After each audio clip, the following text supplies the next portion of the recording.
Gonna do a little review of my 2024 Honda HRV EXL, and I'm gonna do a little different review. I just got this thing. I'm not gonna go over the features. There's a million other videos that do that. But I'm gonna tell you about the rationale that I had in purchasing this vehicle. Back in,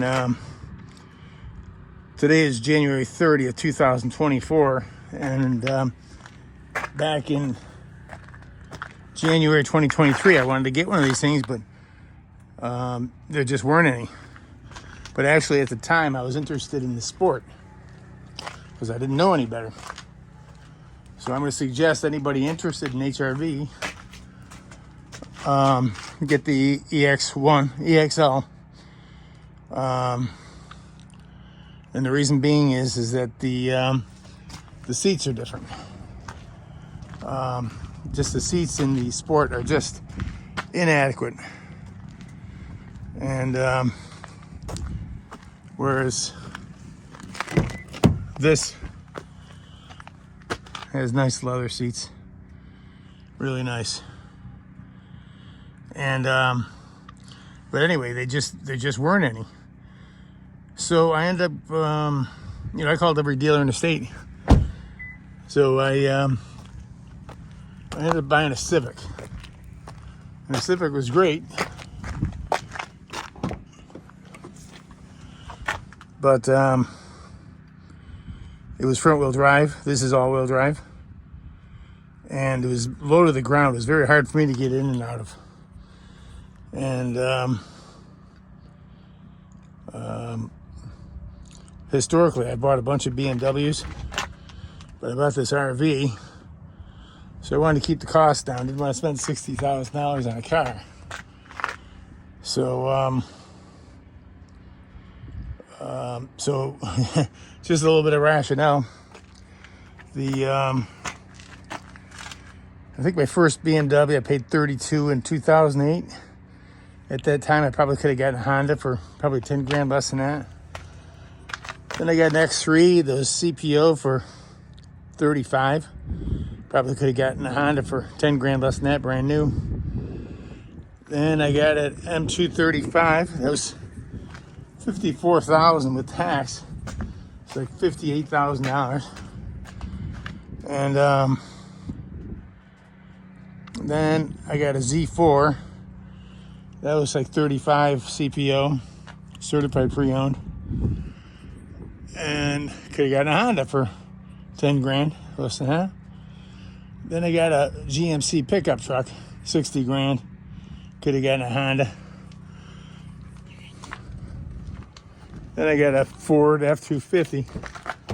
You know, a truck is different, but bottom line, over that course of 15 years, it's like 100 grand, 80 to 100 grand. But if you had sales tax, insurance, probably gas, I'd have an extra 100 grand right now. So those are things you might want to think about, if you're younger. I did like my BMWs, and one thing, there was no maintenance. I never put a drop of oil in any of those BMWs. And maintenance never cost me a dime, not even oil changes. And one thing I like the BMWs is the oil changes are like 12,000 miles. So you didn't have to screw around. So you might want to take that into consideration. But this is a nice car. All-wheel drive. The seats are great. I checked out the Sport, and the seats were just unacceptable. And so, if you're going to buy one of these things, buy the EXL. It's like an extra $2,500, but you get the seats, you get a better sound system, you get the sunroof, which I don't really care about. You get some sensors and some little things. But the sound system's great in this thing. And the back seat is good in this thing.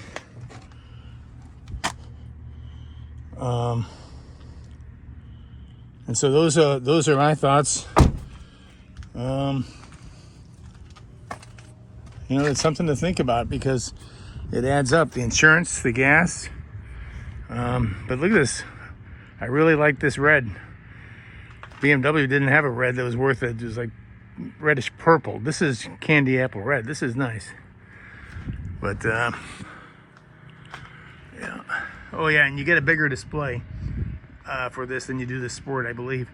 And I'm not sure if the Sport has the heated mirrors with the blind spot indicator. I think that that's another thing that you get.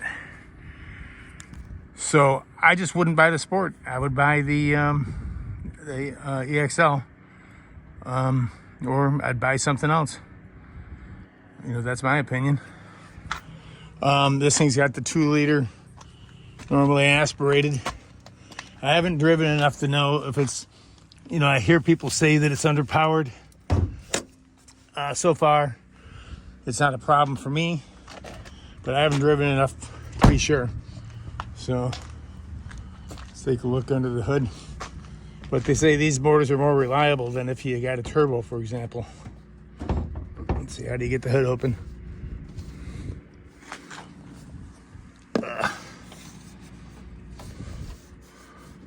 Never opened the hood. Yeah.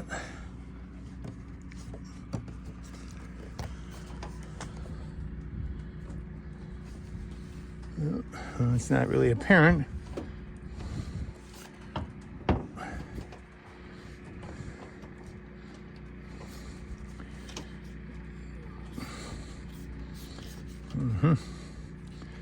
Okay. But yeah, it's a nice red.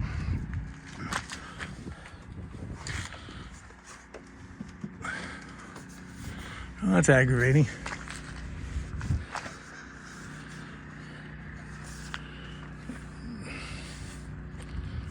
Oh, here we go.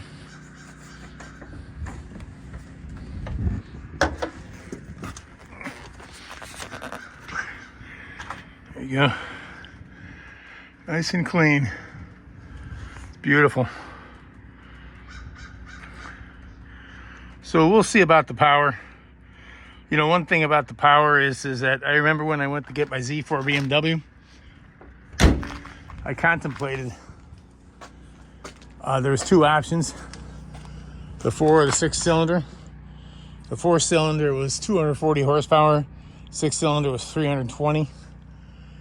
And I got to thinking, these people with these Teslas, you know, they can go to 0 to 60 in 2.4. What the hell is the difference between a 4 and a 6? $10,000. So I got the 4, and it was more than adequate. You know, it was a roadster. It's kind of heavy, so that was fine. You know, I'm getting older. I don't really care. You know, I had an M235, small car, 322 horsepower, really agile, beautiful car, but it's $58,000. So that I could go fast. And the only time I used it was when I was getting on the highway. And it was just kind of a waste of money. And so I think this should be adequate. I'll do another review after I've had it for a while to see if the power is an issue. But I've driven it a little bit, and I just didn't see... I thought it was fine. But, you know, time will tell. It's just a very comfortable car. The tunes are great. I'm cranking up the tunes. I got a bunch of MP3s on a memory stick. Plug that into the USB. This has 2 USB-Cs, which is nice. The Civic didn't have that. And this trunk area is cool. It's got a 12-volt adapter back here. Seats fold down flat. And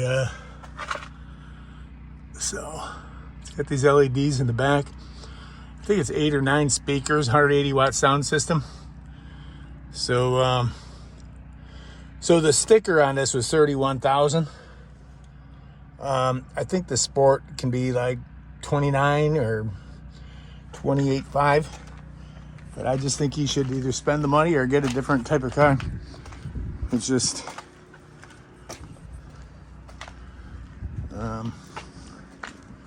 got blind side. It's got automatic high beams. It's just a nice car. Honda HRV EXL, 2024.